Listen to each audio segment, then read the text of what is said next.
BMW n'est pas née pour fabriquer des voitures. Elle est née pour faire voler des avions de guerre.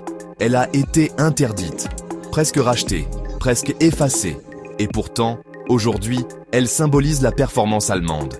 Tu vas comprendre comment et surtout pourquoi. La BMW rutilante que tu vois aujourd'hui vient d'une généalogie plus sombre. C'était un rouage d'une machine militaire, un fournisseur de conflits, si près de la faillite que Mercedes-Benz a failli l'avaler.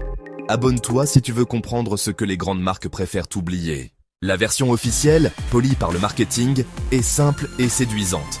BMW signifie Bayerische Motorenwerke, fier constructeur allemand, synonyme de luxe, d'innovation, la machine ultime à conduire, une prouesse technique au service d'une connexion viscérale, nette, ordonnée, inspirante.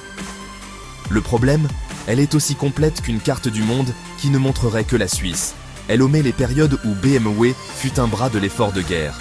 Elle oublie l'après-guerre, les ustensiles ménagers pour survivre, la quasi-faillite de 1959, souvent reléguée en note de bas de page.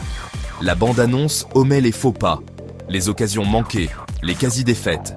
Elle lisse les arêtes d'une histoire forgée par 2 guerres et des crises. Pour comprendre BMW, il faut chercher les fissures, sonder les ombres. Ce n'est pas un conte de fées, c'est un combat pour la survie. Éplucher le vernis révèle une entreprise qui a changé d'identité plusieurs fois. Notre histoire débute à Munich, en 1916. L'Europe se déchire dans la Grande Guerre. BMW naît avec une mission unique, construire des moteurs. Pas pour des voitures, ni pour le plaisir, mais pour l'armée de l'air allemande. Guidés par Max Friese, ils conçoivent le BMW 3IA, moteur d'altitude d'avant-garde. Ici, la panne signifie la mort. L'obsession, puissance, précision, fiabilité. Le logo ne représente pas une hélice, ce sont les couleurs de la Bavière, mythe publicitaire plus tardif. 1919, interdiction de produire avions et moteurs. En un instant, leur marché disparaît. BMW se retrouve avec une usine moderne, une main-d'œuvre experte et rien à construire. Face à l'extinction, ils détournent leur savoir, moteurs industriels, pompes, moteurs de moto. 1923, Max Friese dévoile la R32, moteur boxeur, refroidissement efficace, compacité, signature BMW. 1928, rachat d'Eisenach, licence Austin 7, devenu BMW 315, début modeste de l'auto. Le climat politique durcit, le régime nazi réarme, retour contraint au moteur d'avion. BMW devient vital au programme de réarmement. Le passé militaire se réactive. 1945, défaite et ruine. Eisenach passe à l'Est, interdictions alliées. BMW anéanti. Pour survivre, on fabrique des objets ménagers, humiliation d'une championne des moteurs. Années 50, stratégie déchirée entre Isetta à faible marge et berline de luxe invendue. La fin paraît inévitable. Daimler-Benz propose un rachat. Des petits actionnaires résistent. Herbert Quandt investit massivement. Le rachat échoue. BMW respire. Soyons honnêtes. L'obsession moteur vient du conflit, pas du lifestyle.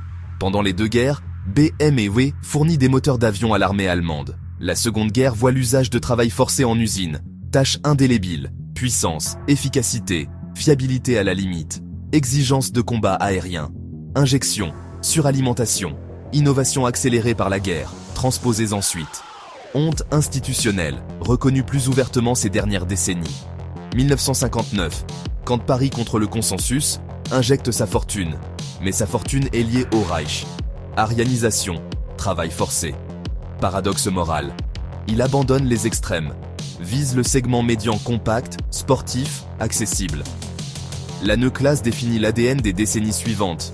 Mercedes, confort prestige, Audi, techno 4 BMW doit choisir. BMW se concentre sur le conducteur. Plaisir, réactivité, propulsion arrière.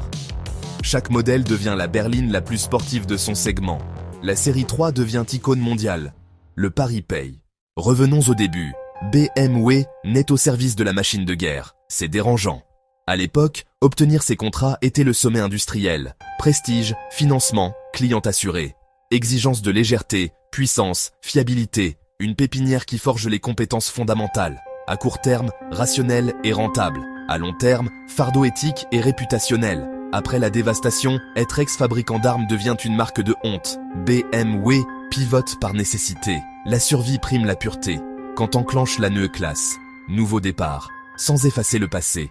L'histoire est un palimpseste, les anciennes lignes restent visibles sous la nouvelle encre. BMW n'est pas seulement une marque automobile, c'est une survivante industrielle. Le parcours fut désordonné, brutal, parfois moralement compromis. Aujourd'hui, nouvelle mue. Électrique, autonomie, durabilité.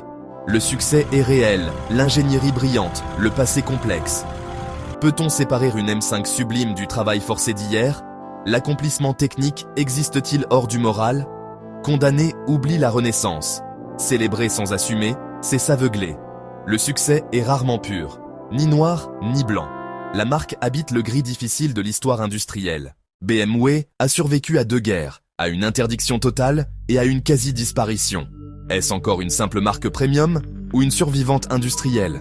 Quelle marque devrait passer sur le banc des accusés dans la prochaine vidéo? Abonne-toi et dis-le en commentaire.